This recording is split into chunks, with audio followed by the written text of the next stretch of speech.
Football isn't a contact sport. It's a collision sport. Dancing is a contact sport. Duffy-Daugherty. Winning isn't everything. It's the only thing. Vince Lombardi. Pro football is like nuclear warfare. There are no winners, only survivors. Frank Gifford. Don't matter what they throw at us. Only angry people win football games. Darrell Royal. Scene 1, time, the present. Place, a living room in a house located somewhere in the United States. In the room is a middle-aged man and a middle-aged woman. The man's name is Cleve Laubinger. The woman's name is Nadine. They've been married for 25 years. Cleve is 48 years old. He's a former professional football player. His position is defensive lineman. The hell is going on inside my head? I told you, go see Dr. Grant. I've seen him a dozen times. All he does is give me pills. Meanwhile, my head feels like it's ready to blow up. I hate seeing you like this. It's making me crazy. Making you crazy? All you can think about is you. What about me? Don't you care about me? Honey, I didn't mean it like that. Oh, yeah, right. You never mean it. I can't stand when you say that. You're scaring me, Cleve. You really are. I don't care. Don't you understand I'm in pain? I can't stand it anymore. Ah. I'm gonna call Dr. Grant. Oh, sure, go ahead, call that damn quack. He doesn't care about me. Nobody cares. Sweetie, please, okay? I do care, okay? I really do. Ah! Oh my God, please stop yelling, please. God, help me. This is Delvin. I heard shouting. What's going on in there? Nothing, Del. Open the door. Who are you? Cleve, don't you know me? I'm your next door neighbor. Get out. Get out before I kill you. Cleve, please stop, okay? Call an ambulance. Ambulance, nothing. I'm calling the police. I can't take it anymore. Hello, 911? Yes, this is an emergency. Get me the police. End of scene 1. Scene 2. Time, 33 years earlier. Place, a high school locker room. Inside the room is a group of teenagers and a middle-aged man. The teenagers are wearing football uniforms. They are members of the Midgeville High School football team. One of the players is Cleve. He's 15 years old and already 6 feet tall, weighs 250 pounds. The middle-aged man is a coach, Donald D. Burkowski. Deke is delivering a pep talk. Gentlemen, this game is all about winning. Do you understand? Yes. Louder, gentlemen, so I can hear you. Yes. That's better. You know, there are some who say it's not whether you win or lose, but how you play the game. That is garbage. Pure balderdash. Football is war. Win or lose, period, and nobody likes a loser. Nobody remembers a loser. They only remember the winner. So, what are we? Winners! Louder, gentlemen! Winners! What are we going to do? Win! That's right, win. And don't forget that. Now your opponent is going to try to stop you from winning. You won't let that happen, right? Right! That's the spirit. Now when you go out on that field, your one goal will be to win. You will hit your opponent as hard as you can and as fast as you can. Nothing will stand in your way and nobody will stop you because you guys are the best. Now go out there and win! Yeah!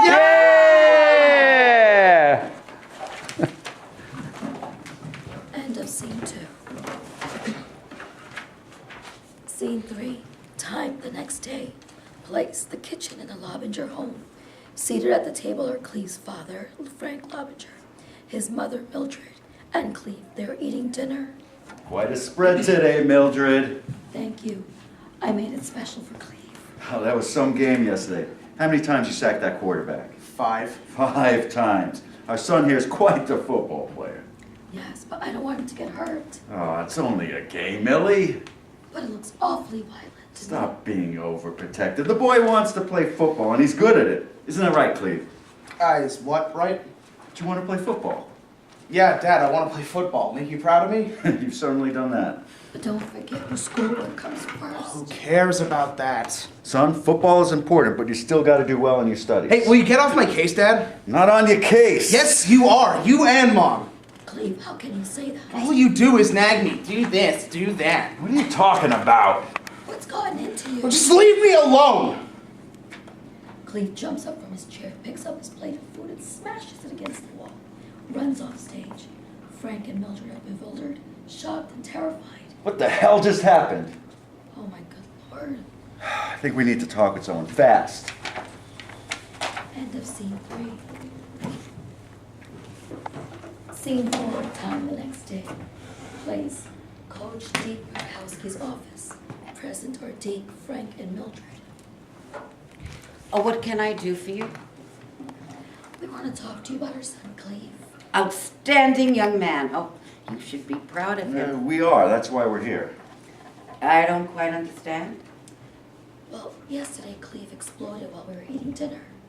He smashed his plate of food on the wall, stormed out of the kitchen, and then went into his room and wouldn't come out. He's never acted that way before. He's always been mild-mannered. This happened just one day after the football game, and we're concerned maybe this has something to do with him playing football.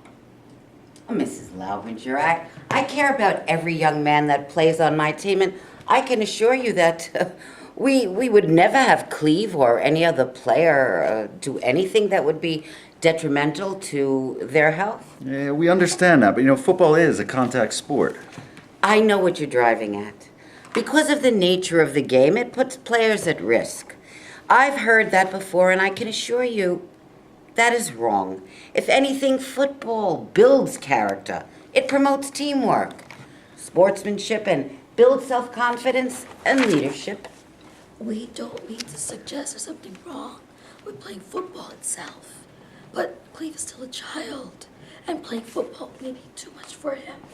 We don't want to see him get hurt or lose control over himself. If you've seen the way Cleve blew up, you'd understand. I do understand your concern. You're his parents and you're looking out for your son's best interest. But it would be a shame for you to pull Cleve from the team. He's already one of the top high school linemen in the state, and he has an excellent chance of going on to college on a full athletic scholarship, which, as you know, is worth a lot of money. But we also want him to stay healthy. Oh, the school wants that for him as well. We want to build men and women, not destroy them. One of the best ways to do that is through organized sports. You being his parents, whether Cleve stays on the football team is ultimately your decision to make. I would suggest that if you have any concerns about Cleve's health or fitness to play football, you should have him evaluated by a physician. If there's anything else I can help you with, just give me a call. It's been a pleasure meeting you. End of scene 4. Scene 5, time a week later. Place, the office of Dr. Lawrence V. Kenyon, a pediatrician. Cleve, Milford, and Frank are having a discussion with Dr. Kenyon. I've run all the tests. I have found no organic cause for Cleve's explosive outburst. See, there's nothing wrong with me. Are you sure, Doctor? Yes, I'm certain all the tests come up negative. Come on, Mom, let's get out of here. The doc says I'm okay. Yeah, hold on, son. We're still talking. You see how they talk to me? It's no wonder I go batty. Cleve, your parents are concerned about you. There's nothing to be concerned about. Cleve, do you ever have blackout spells? No. How about dizziness? Sometimes after a scrimmage. You get dizzy? Yeah, but it goes away. Well, I really don't know what else I can say. So you're saying it's okay for Cleve to still play football? I don't see why he can't. Wow, that's great. Wait till Coach finds out. Will he be glad? He'll be glad, but I won't. Come on, Mom, don't say that. Don't you know how much we worry about you? You like getting smacked around like a rag doll. Mom, it's part of the game, okay? I want to win. Yeah, we want you to live. Holy cow, Doc, would you talk to them, please? Maybe we should withdraw our permission to let you play. No way. And you think this is normal? Son, calm down. We're just talking. No, you weren't. You meant it. This is what we have to put up with. I can refer you to a family therapist. Family therapy? Is that the best you can offer? Are you saying that Frank and I are the problem? No, I'm not saying that. All I'm saying is that there could be more than one way of dealing with Cleve's problems. Doctor, I know you mean well, but all you're doing is putting the problems on us, when in fact, it's my son who's having a problem. I don't have any problems. All I want to do is play football. Let's go. Thank you for your time. End of scene 5. Scene 6. Time 5 years later. Place, the locker room at the State College. Coach Ralph Hammerhead Clayton is giving a pep talk to members of the football team, one of whom is Cleve. Cleve is now 6 feet, 5 inches tall and weighs 325 pounds. In my 20 years of coaching, I have never coached a finer bunch of players than you. Right now, we're 9-0 and have a chance to go all the way to the finals. You guys make me feel proud. I'll tell you, before the start of this season, I didn't think you guys had what it takes. But you sure proved me wrong. I love you guys. Hey, Coach, we love you too. How about we all take a shower together? Knock it off. None of that sissy talk here.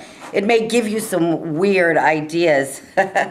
But seriously, the reason why we've won thus far is because of all of your hard work, both on and off the field, showing up for practice, listening to your coaches, and above all, executing on the field. All that has come together to make us winners. And that's what we are. Winners, right? Damn right. Winning means not just going through the motions, but giving it all you've got. It means not being afraid to take a hard hit and give it back with interest. Because that's what football is about. Who can hit the hardest and most often. So gentlemen, before we take that field, I want to wish you all the best because you are the best. Now, what are you gonna do today? Win! Say it louder. Win! This time, say it like you mean it. Win! Right. Now go out there and make it happen. Yeah! End of scene 6. Scene 7. Time. After the game, 4 hours later. Place. The team's physician's examination room under the stands. Present are the team physician, Dr. Calvin Claiborne, Coach Hammerhead, and Cleve. Cleve is lying on a stretcher. He's conscious but groggy. You took a lot of hard hits today. Nah, it was nothing. You got knocked out. I did? You were great today, kid. Just great. Have you considered giving up football? What are you saying to him, Doc? He's the #1 defensive lineman in the nation today. You want him to quit? I want him to be healthy and stay alive.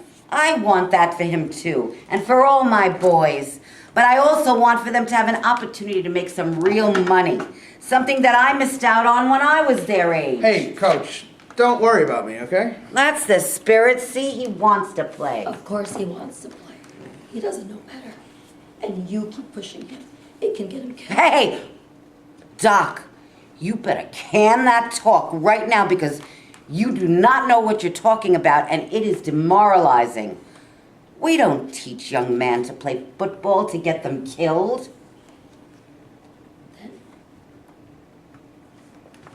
Then what's Cleve doing here on a stretcher? He got smacked in the head hard. I saw it from the sidelines. It's a contact sport. Doc, so players get hurt, but they recover and go out there and play again, which shows character. An extremely poor judgment. There's nothing wrong with my judgment. I have to tell you straight. If you keep playing and taking on more hard hits, you are at risk of sustaining irreversible brain damage. Doc, this is football we're talking about, not boxing. Talking is not the same as throwing or landing a punch. Tackling is not the same. Sometimes you get knocked cold, but you get up, you shake it off, and you get out there and you play again. Doc, I want to play. You hear that, Doc? He wants to play. So, are you gonna clear him or what? If you don't, you will be ruining his career. You guys are incredible.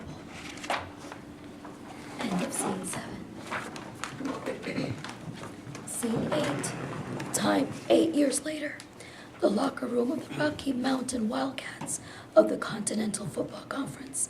Team coach Fearless Frank DeCapistrano is delivering a pep talk to members of the team, which includes Cleve. Cleve now weighs 350 pounds. Last week, we lost a heartbreaker. A game we should have won. I know it, and you know it. Some of you complained about the refs. They had nothing to do with us losing. We only had ourselves to blame. Now, if we don't win today, we are out of the playoffs. Do you want that? No! Not loud enough. No! That's right. You don't want that. You want to win. But wanting to win is not enough. You gotta make it happen. You gotta play like it's the last game of your career or of your life. You gotta play like your lives depend on it, because it does. Football is more than just a game. It's life itself. When you win, it's the greatest feeling in the world. But when you lose, everything goes dark. You ask yourself, why do I even live? If you don't feel that way, you have no business playing football. So, what do you want to do? Win, coach! Then prove it. Last week, you guys became complacent. That's why we lost. You had the momentum, but gave it away. You stopped hitting hard and let the other team run all over you. Will that happen today? No! I didn't hear you. No! That's right. That will not happen today. Today you will play with heart. You will stay focused. You will hit hard, and you can't let up, not even for a second. That's how you will win. Are you with me? Yes! I didn't hear you. Yes! Now go out there and win. Yeah! End of scene 8. Scene 9. Time 6 years later. Place.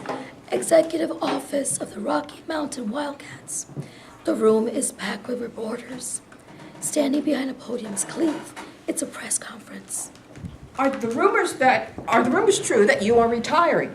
Yes, I'm calling it quits. When did you decide to retire? A while back. How far back? I can't remember exactly when. Does that really matter? You played for the Wildcats for 14 years. What was your greatest game of your career? That's a hard question to answer. You know, after a while, they all just sort of became a blur. A blur? Can you explain what you mean?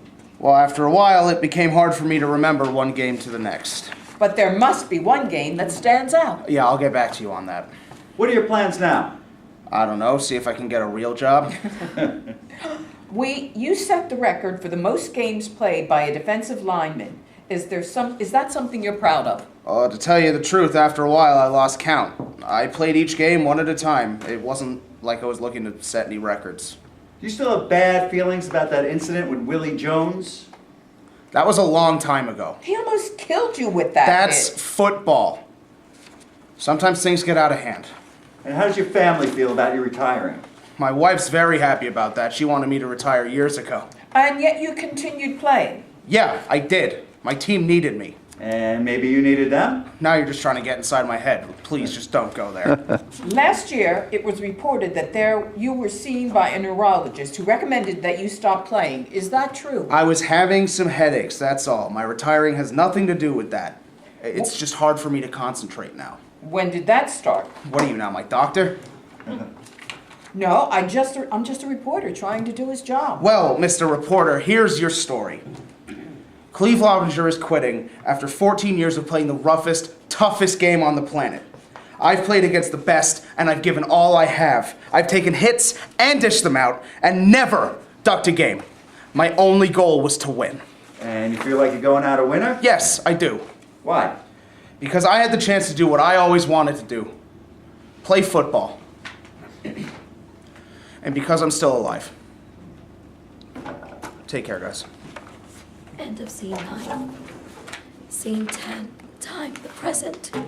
Place. Interior of a police station. Cleve is in a holding cell. Outside are 2 police officers. Let me out of here! I want out of here! I think we ought to call an ambulance.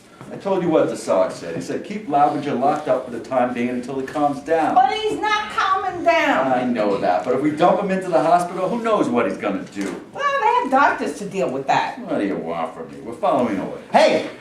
What am I doing in here? Calm down, calm down. I want to know what I'm doing here! Shut Who are you up! telling to shut up? Let him gripe. The guy's beginning to get on my nerves. It's hard to believe that he was once a football player.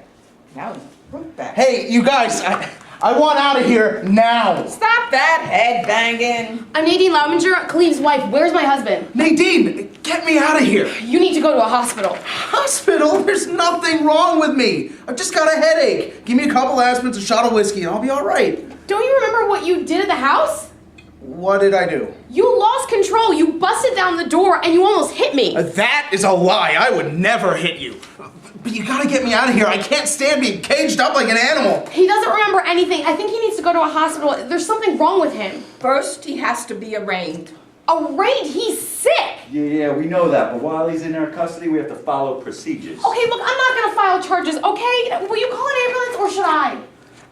Let me call my sergeant first. Hello, Sarge? Yeah, I'm calling about Laubinger. Well, his wife is here. Yeah, she doesn't want to press charges. Well, she wants to call an ambulance and have him taken to a hospital. Okay, Sarge. We'll release your husband once the ambulance arrives. You make the phone call. Okay. Thank you. Hi, 911. My name's Nadine Laubinger. I'm calling for my husband. Cleve Laubinger, yeah. He's at the downtown police station. He's lost control of himself. Please send an ambulance now. End of scene 10. Scene 11. Time 2 hours later. Place an emergency room in a hospital. Cleve is strapped on a stretcher. He's in a stupor. Nadine is confirming with the young male doctor, Bruce Sheldonson. Standing next to the stretcher are 2 emergency medical technicians. What's the problem? It's my husband. He lost control of himself. The police were called. He was taken to a police station, and then from there, an ambulance to here. When we entered the patient's cell at the police station, he became combative. It took 2 of us, plus 2 police officers to hold him down so we could sedate him. Here's the paperwork. The patient's vital signs were normal. He was in a highly agitated state. Thank you. You can go now. When did he lose control of himself? Earlier today. Anything happen to set him off? No, nothing. He just blew up and smashed through the door of our house. Was he He drinking? drinks very little. Is he on drugs? He's been on pain medication for the last 30 years. For what? Pain. Mrs. Laubinger, this is no time to be cute. I'm not trying to be cute. My husband is in constant pain. It's all from the injuries he sustained while playing football. What kind of injuries? Well, a broken hand, a cracked sternum, 3 broken ribs, a severely bruised left hip, a broken nose, a dislocated shoulder, several lost teeth, severely sprained ankles, and lots of hard hits to the head.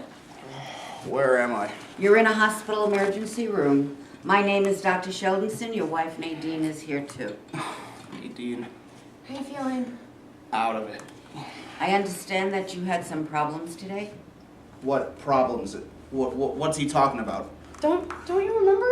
You busted down the door of the house, then you were taken to a police station. What do the police want with me? Let me off the stretcher. I want to go home. Mr. Laubinger, we want to run a few tests on you. No tests. There's nothing wrong with me. I just have a headache. That's all. Now let me off of this contraption. Your wife is very concerned about your behavior. There's nothing wrong with my behavior. I need a nurse in here stat. Give the patient 50 cc's of my Dazzle MIM. I also want a complete blood workup. Stat! Now please go to the waiting area. I want to stay with my husband.